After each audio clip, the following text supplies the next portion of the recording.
हे 5 पदार्थ खाणं आधी थांबवा, नाही तर तुमचे अवयव हे लवकर खराब होतील. त्यामध्ये सगळ्यात पहिलं येतं तुमचं हृदय. जर तुम्ही रिफाईंड तेल, स्वयंपाकघरात रिफाईंड तेल यूज करत असाल, तर ते वापरणं आधी थांबवा. त्यामुळे तुम्हाला हार्ट अटॅकचा धोका जाणवू शकतो. त्याऐवजी तुम्ही कच्च्या घाणीचं तेल आणि नैसर्गिकरित्या बनवलेलं तेल किंवा साजूक तूप वापरा. त्याला सेकंड येतं तुमचं लिव्हर. तुम्ही जर जास्त साखर आणि कोल्ड ड्रिंक्स जर जास्त प्रमाणात पीत असाल, तर तुम्हाला फॅटी लिव्हरचा त्रास जास्त जाणवेल.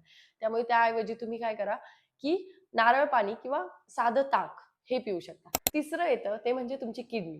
जर तुम्ही पॅकेज फूड्स आणि साखर टाकलेले आयटम्स जास्त खात असाल, तर तुमची किडनी ही हळूहळू फेल होऊ शकते. त्यानंतर चौथं येतं तुमची आतडी.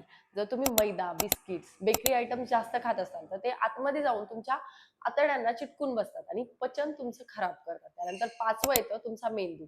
जर तुम्ही पॅकेज फूड्समध्ये केमिकल्स किंवा MSG प्रोडक्ट जास्त खात असाल, तर तुमचा मेंदू हा हळूहळू विसरायला स्टार्ट करतो, विसरभोळेपणा यायला लागतो. जर तुम्हाला तुमची बुद्धी तल्लख ठेवायची असेल, तर तुम्ही भिजवलेले बदाम आणि अक्रोड खाऊ शकता. आणि अशाच व्हिडिओसाठी आम्हाला फॉलो करा आणि सबस्क्राईब करा. आणि हा व्हिडिओ जास्तीत जास्त शेअर करा.